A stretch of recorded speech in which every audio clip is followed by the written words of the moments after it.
So hi everyone, welcome to this seventh event for National Volunteer Week. I'm obviously losing the ability to talk because I can't string a sentence together anymore. Really excited for this one, Jamie. I absolutely cannot wait for this session.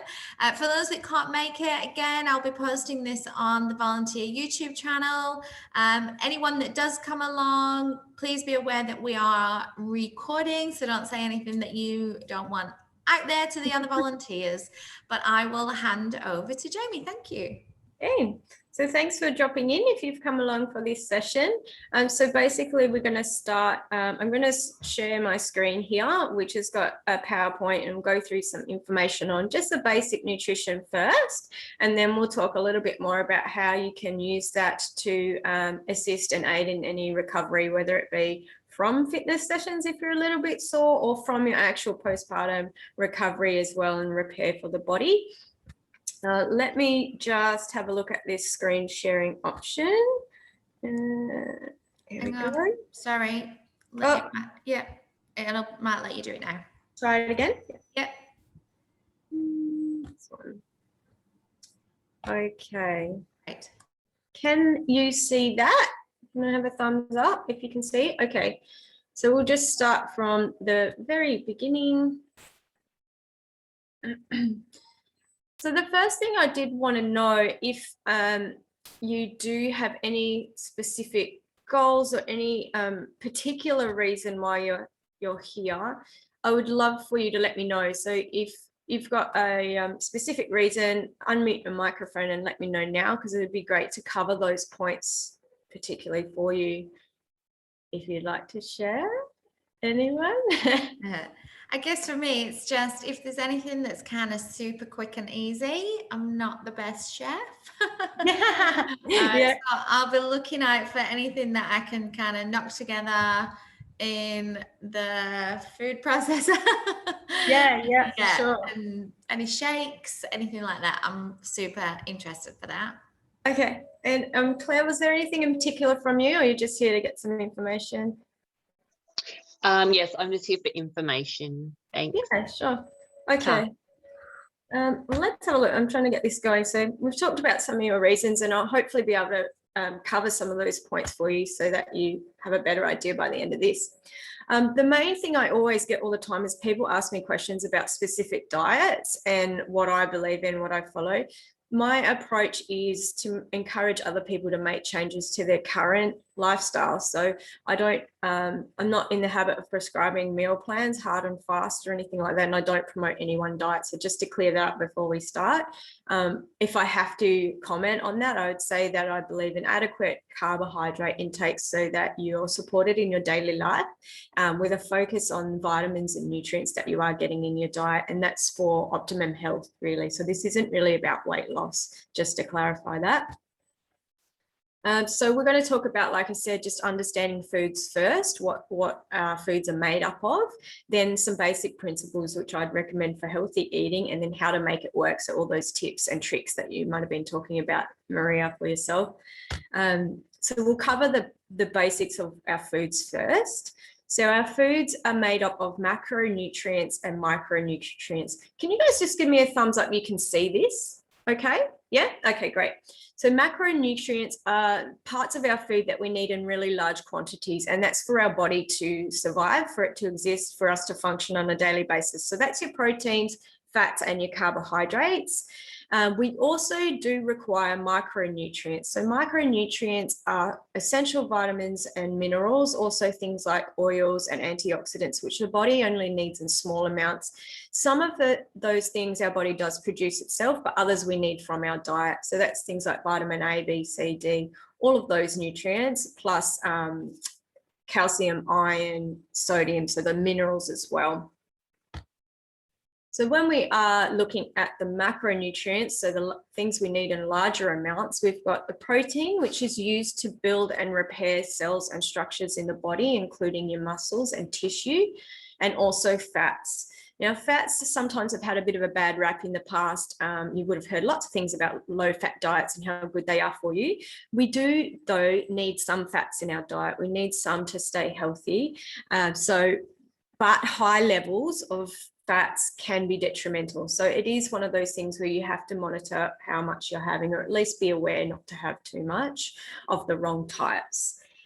Fat can be used for energy by the body, so that can help fuel us on a day-to-day basis. And if you know anything about keto diets, that's the idea behind that. So keto is a high-fat diet, and that's because it's lower carbohydrate, but you're trying to fuel your body off fats.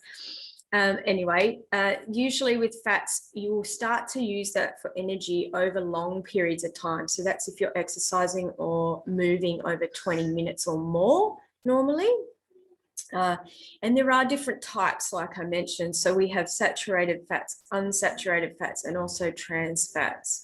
We'll go into that in a little bit more detail. Let me move on to carbohydrates first. So there's two types of carbohydrates that we can have: simple carbohydrates and complex carbohydrates.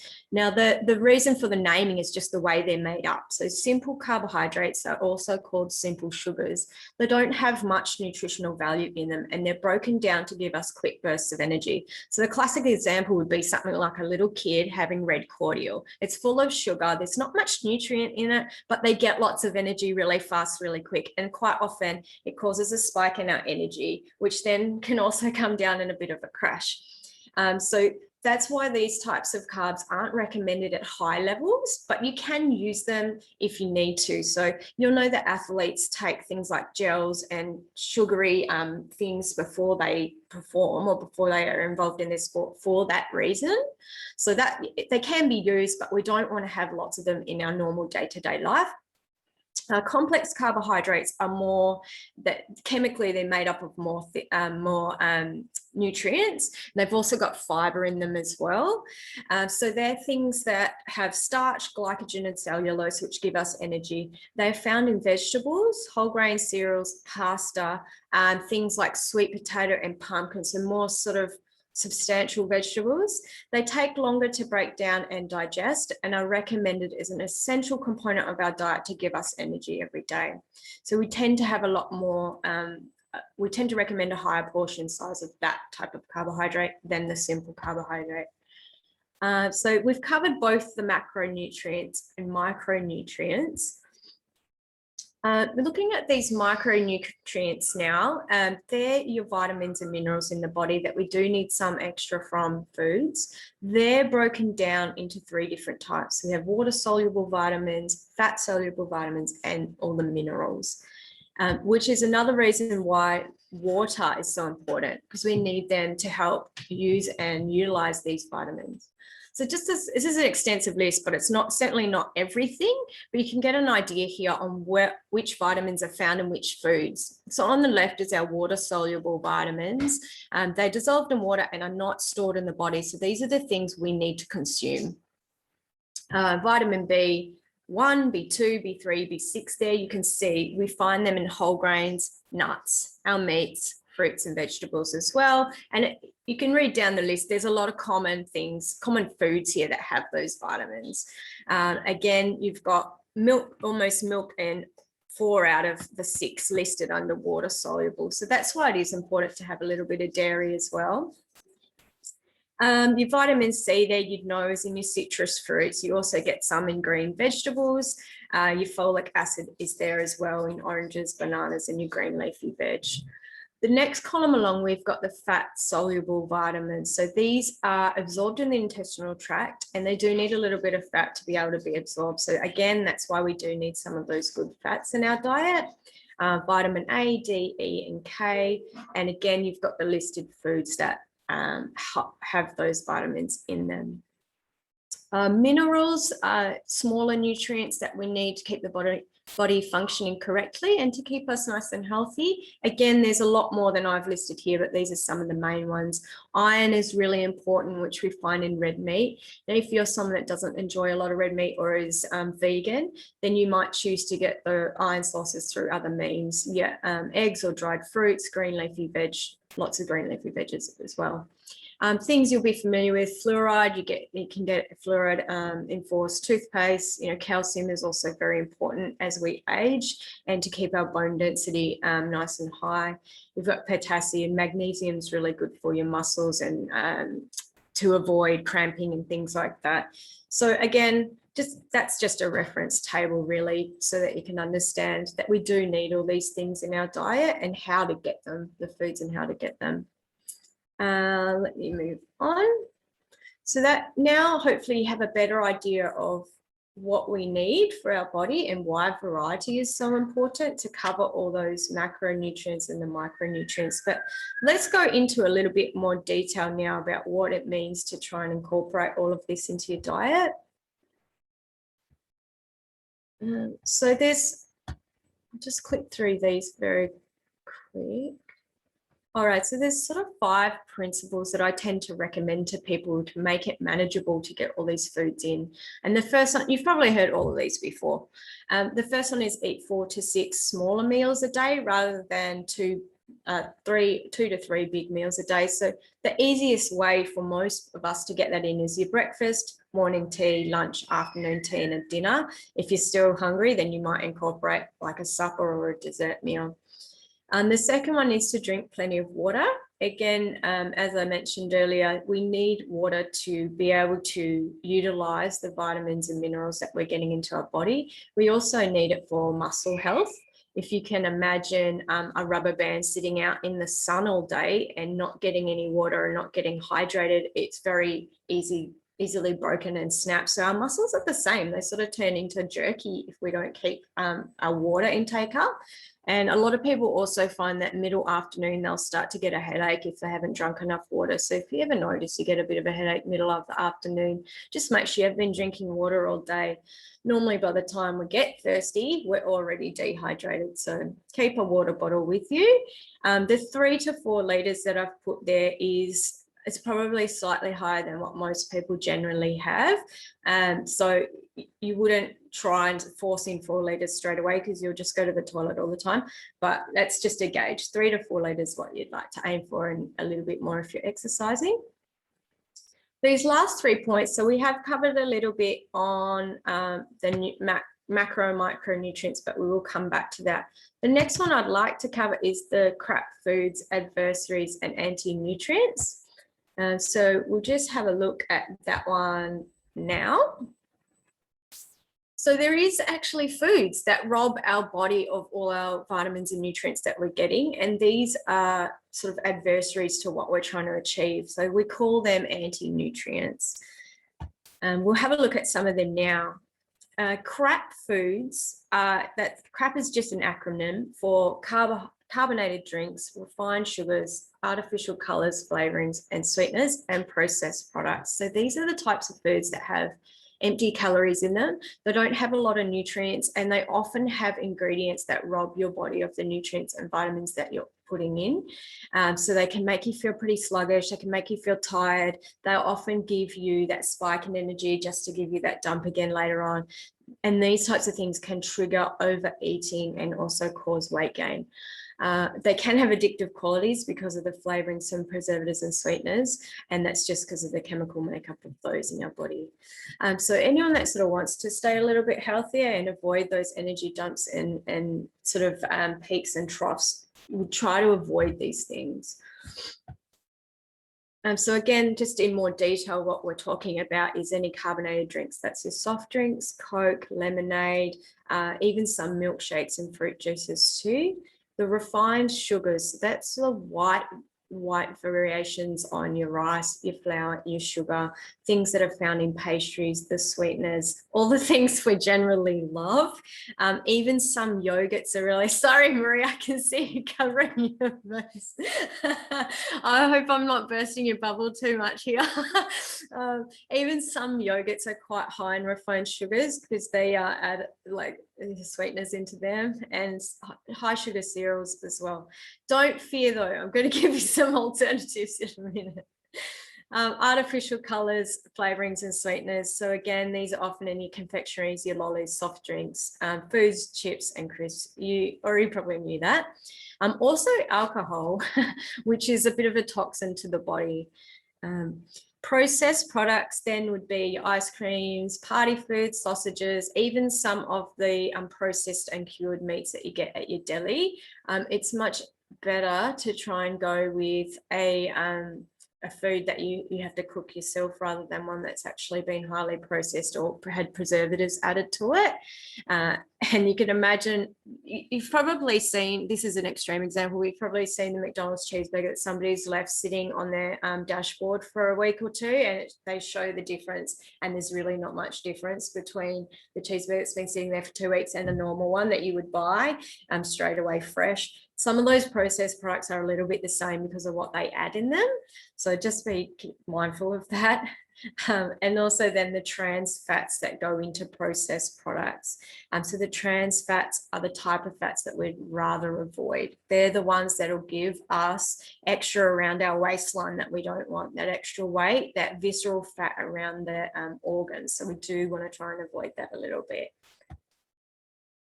The anti-nutrients, again, that I mentioned before, is a food that you eat and it needs more nutrients to process it itself than what it provides your body. So again, you're creating a bit of a deficit by having these foods. So that's deep fried foods. Even some medications have this. Pollution, chemicals, smoking, they prevent your body from eliminating toxins when we need to. Same with alcohol and fried foods. So we do have to just be mindful of what we're consuming on these. And if you know, for example, you have to do a course of antibiotics, it's a good idea to then really pay attention to what you are putting in your body. Otherwise, I'm not saying that we should never, ever have any of this stuff, but it's just an awareness to have that at the same time, we need to make sure we're still getting vitamins and nutrients in to make up for that. Adversaries are factors in our diet that hinder the absorption of those little micronutrients and vitamins. So this is things like fried food, again, alcohol, smoking, some birth control medications, tea and coffee, even stress. When our body goes into stress, we tend to sometimes suppress being able to absorb these things if we're not exercising. So you would have heard our bone density changes if we don't exercise. So the calcium levels in our body can change, and lack of sunlight as well. I feel like I'm poo-pooing on everyone's diet at the minute, but again, it's more about just moderation. So have your tea, have your coffee, but remember at the same time, you've still got to drink water because it will be dehydrating you. The coffee may be inhibiting your ability to uptake vitamin C or something like that. So just make sure you're getting that vitamin C on top as well with your diet. Let's move on to... So there are also foods that are inflammatory and anti-inflammatory. So we often sprain our ankle or something and we'll turn to an anti-inflammatory to help from the chemist. And you can do a similar thing with foods. So as you might, I don't know if you ever had this experience when you were young, but when you were out on the town and you might have had a few glasses of wine and you fall over and you sprain your ankle and the next day it's blowing up like a balloon, even though at the time it might not have felt that bad. It certainly didn't look that bad. That's because of alcohol. So alcohol is inflammatory. It will inflame any little tissue, soft tissue injuries you might have. That's one example. So two different types of inflammation in the body. One is that is a short inflammation that lasts a short amount of time, but it is important that we have it because that's our body's response. That's what our body naturally does. So that's fine. We also have chronic inflammation, which is over a long term, and that can be your body's response to an unwanted substance. So if we roll our ankle when we have a boozy night out and it blows up, that's acute inflammation. It'll usually go away. But if you're thinking about years and years of having, sort of foods that are not that great for you. So anything really high in sugar or a high fat diet or a high salt diet, that can start to cause levels of chronic inflammation. So it's a constant level of inflammation that can increase with your age. And if you're carrying extra weight, it can also be another factor that's linked to this. And over time, and again, we're talking years and years and years, you can start to develop bigger problems. So heart disease, diabetes, depression, Alzheimer, things like that. In some circumstances then, and again, we're talking over the long term, the immune system can start to go a bit haywire and starts to produce this inflammation even without a trigger. So this can be the case with autoimmune diseases like IBS. This is another reason why staying a little bit away from the inflammatory foods and really trying to incorporate anti-inflammatories, particularly when you know you might have a soft tissue injury, can be useful. So the main points for trying to stay on the healthy path with this type of thing is to feed your gut. So it also include fiber and antioxidants in your diet, and they just help the body cleanse itself out and get rid of toxins. Eat lots of plants, so that's a high variety of veggies, legumes, nuts and seeds, and not going too crazy with portions of red meat, keeping it within the recommended portion, which we will cover in a minute. Switch to the whole grains again, so it's just avoiding those refined sugars, the junk food, fried foods. Switch to your brown varieties instead of your white varieties. Eat some good fats as well, so walnuts, chia seeds, flax seeds, avocado, all your fish oils, olive oil as well. Rather than use sauces on your food, which can be high in sugar, see if you can switch over to using spices instead, because it doesn't have the added sugars in it. So flavor your food with spices, and they also taste really good. So things that have some of the spices and herbs that have anti-inflammatory properties are turmeric, garlic, ginger, also cinnamon, rosemary, things like that. If you can incorporate them, then that's always going to be a good thing. Try and keep moving. A little bit of exercise helps with this type of thing. So include some strength training, a little bit of cardio. You'd probably be familiar with the 30 minutes a day type of rule. Moderate intensity so that you could just kind of talk, but you couldn't sing. And that's sort of how you want to feel. And the last one is to try and get balanced. And this is much easier said than done, especially if you've got babies or kids. When you get stressed, your body does try to fight it like an infection. So if stress is a constant part of your life, then inflammation can start to become a symptom or a result of that. So it is important to try and find that time to balance that out by relaxing and find some tactics that work for you to try and alleviate that. So your body isn't always constantly trying to fight something off. Okay. Where we go next? Right, so we've sort of covered now the first 3 points there. We'll just go a little bit into the macro and micronutrients just with a little bit more detail about how we can do that and keep that in our diet. So the micronutrients, I think I've written that wrong. Sorry. I think the title's wrong on this slide, so just ignore that. But anyway, we want to choose foods with a high content of nutrients to allow the body to be able to function optimally. We can create a surplus of this by making sure we're having lots of vitamins, nutrients, veggies, fruit in our diet. And by being able to create a surplus and having these things regularly, you're better able to handle when you have a cheat meal or you have a naughty snack and things like that. Or if you fall off the wagon completely for a couple of days, your body won't be so affected by the negative impacts of those foods. So this is how athletes on strict regimens are able to continue on, you know. For example, in bodybuilding, they do a lot of dehydrating. They dehydrate themselves before shows. They do all these crazy things with their diet, which we ordinarily would never recommend for somebody because it can be quite unhealthy. The only reason they're able to do it and stay on track and stay healthy and functional is by making sure they've got this surplus beforehand. So it's just a little bit more in preparation before what they have to do later. So basic principles for this are to eat your 5 veggies, 2 fruit a day to get your variety. And try and do that over the course of the week. So if you have, I don't know, sweet potato and zucchini for tonight with your dinner, then try and have something different in the next few days when you do your next sort of cooking. The more colours on your plate, the better. Generally, that means the more vitamins and nutrients you're getting.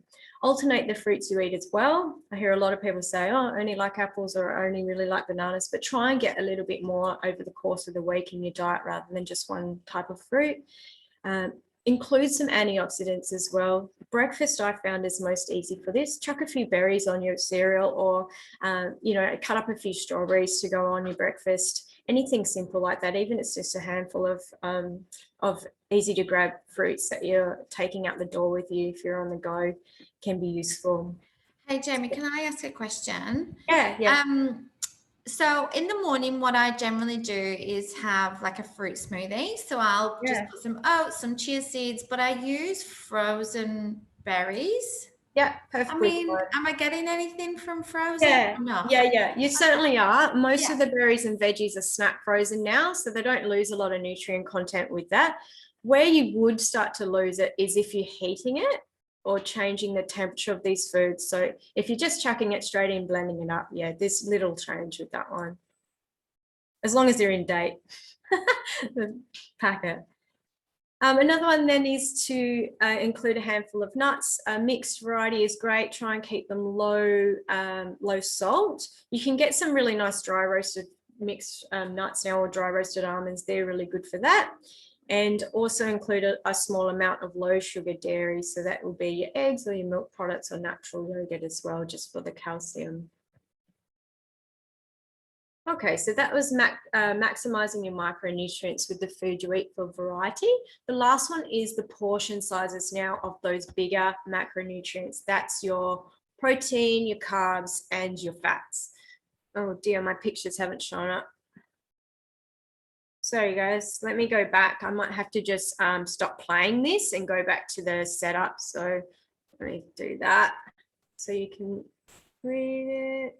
It's not showing. One moment, guys. I'll just try and reload this so that you can see it. So basically, we've got our proteins, fats, carbohydrates. We want to go through portion sizes. So the main way to look at your portion sizes is to use your hand, the palm of your hand. So your protein portion sizes, you can just use the actual palm. So that's an easy guide. If you're out at dinner, that's sort of what you want in your meats, your red meats or your chickens or your fish. With your carbohydrates, that's a little bit different. That's like bunches. So your handful of your carbohydrates. And then for your fats, you're looking at your thumb. Your thumb is about the portion size for fats. Let me just get back into this. It's going to take its sweet time. The other way to do it is to look at your plate, your dinner plate. So you can portion up your dinner plate with how much you want of protein, how much you want of carbohydrates, and how much you want of vegetables. I've got some really nice pictures to show you if it will load. Try that again.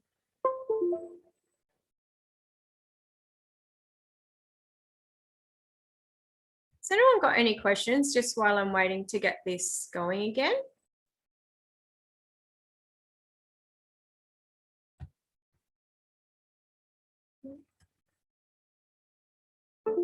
Okay.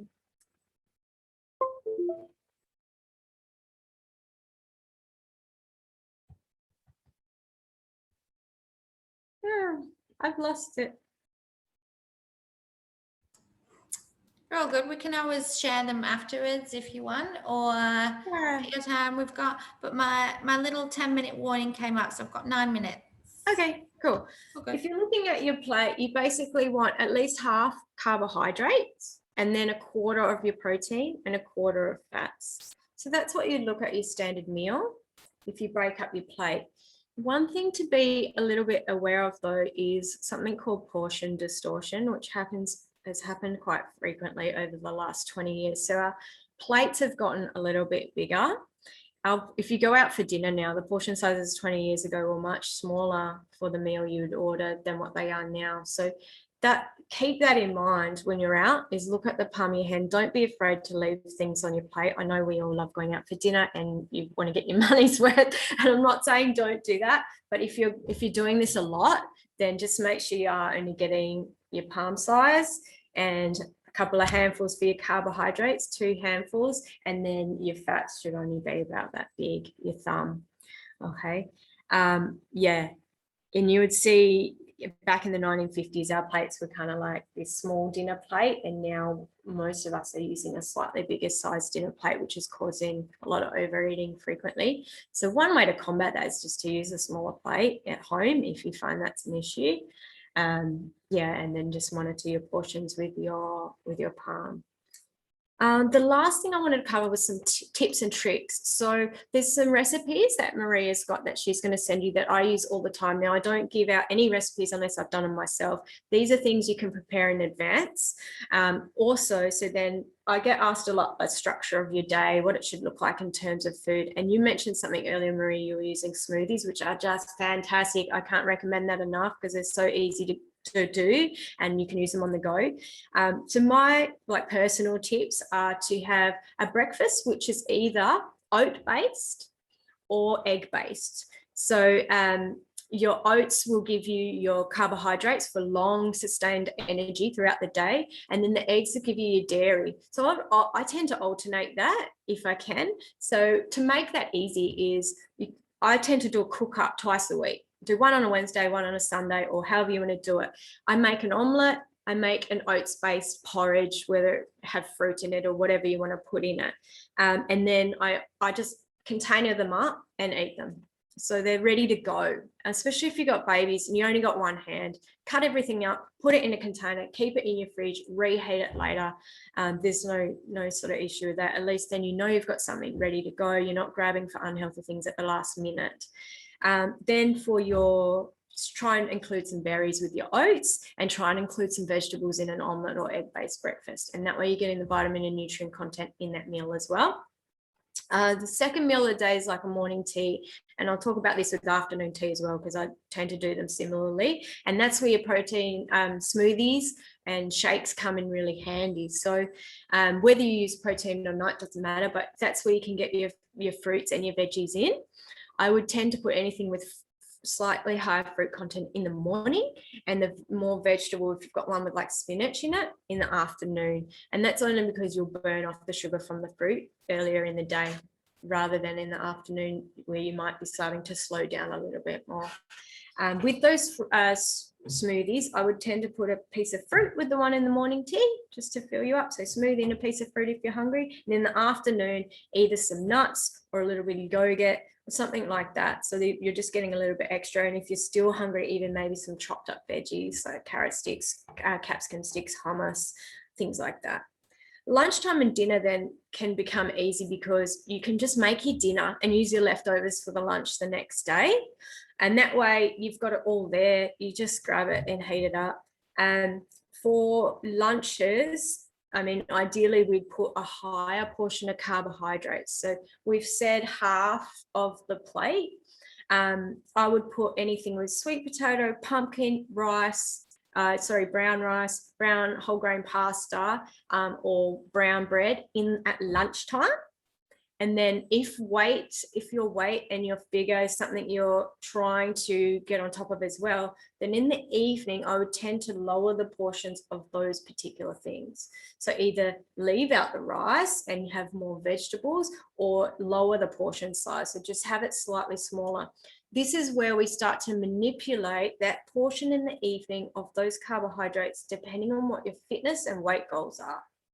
Okay, so that's kind of the meaning of the theory behind that and how you can use that to your advantage. I never encourage anyone to not eat any carbohydrates, always have them, but the timing of these things now, because at dinner time, you're going to bed. You're not going to need lots of calories then if you're just going to bed. So that's what I would tend to do. So your lunchtime might be something like a stir fry with brown rice, whatever, your chicken and vegetable stir fry with brown rice, or you might choose to have like a pasta with meat and veg in it at lunchtime. And then at night, instead, just go that little bit healthier, a little bit cleaner by having your proteins, so your fish and salad, or a steak with roast veggies. Or do you see what I'm getting at here? So you're just slowly cutting down those complex carbohydrates, the potatoes, the sweet potato, the pumpkin, minimizing that a little at night, and instead having them with your lunch. Another way to do that easily is if you're having, say, fish and salad at dinner time and you've got that leftovers for the next day, just chuck it all in a wrap for lunch. You know, that way you've got that little bit of extra carbohydrate, you're still using your leftovers, you're not having anything sort of sitting around or wasted, and you're able to still get those energy levels up for the rest of the day. And then if you're really still hungry, there's a few like sort of healthy dessert options you can have in the evening. So I think I sent one through, it might have been the chocolate brownie recipe. brownie recipe there. There's some awesome like zucchini chocolate cake recipes going around. Even things like you can do like fruit with yogurt if you really want, if you prefer like ice cream, that's a good alternative. So some really simple swaps in terms of your food can be done also to keep your snacks nice and healthy. So instead of things like butter and mayonnaise, try and swap that for avocado. Got all the vitamins and nutrients in the avocado, just whack that on your sandwich or your bread or your wrap. It's much healthier. Nuts instead of chips, your sweet potato and pumpkin instead of white potato. And a whole grain, again, we've already mentioned brown varieties instead of the white varieties. Just trying to think of any other neat little ones that I've come up with. Yeah, that's all I can think. It was all in the slide, but they're off the top of my head anyway. Hopefully that helps. Yeah, so I guess that sort of brings us to the end of that. Hopefully we can just send the PowerPoint out later so that you guys aren't missing that information. Because in terms of the fats was the only thing that we haven't really covered, the healthy fats and the non-healthy fats. So we sort of mentioned it, but to clarify that a little bit more, your healthy fats will be what's in like salmon and fish, avocado, olive oil. Your unhealthier fats are in things like pastries. So that's like croissants, sometimes muffins, sorry, Maria, cakes, also trans fats, so fried foods, you know, like spring rolls and wontons and, you know, chips and stuff like that. So again, if you can move over to making your own, so chop up some sweet potato and bake it, that's going to be much healthier as chips than getting the deep fried ones that they just put in the fryer, if that makes sense. It takes a little bit more time and it takes a little bit more preparation and unfortunately cooking, but I recommend getting in the kitchen, giving it a go. It does get easier. It's quicker and quicker the more you do it. So also see if you can get some support from the people in your house, get them on board, get them to help, get them to do it. It's good for kids, you know, to be involved in some healthy eating, and husbands should help too. That's awesome. Thank you. I was literally hanging on every word there going, oh my God, this is me. I'm so bad. Oh, no. But you're right. It is all about balance. But I've picked out some definite easy swaps there. I reckon I could swap out all the white stuff, white bread, white rice, white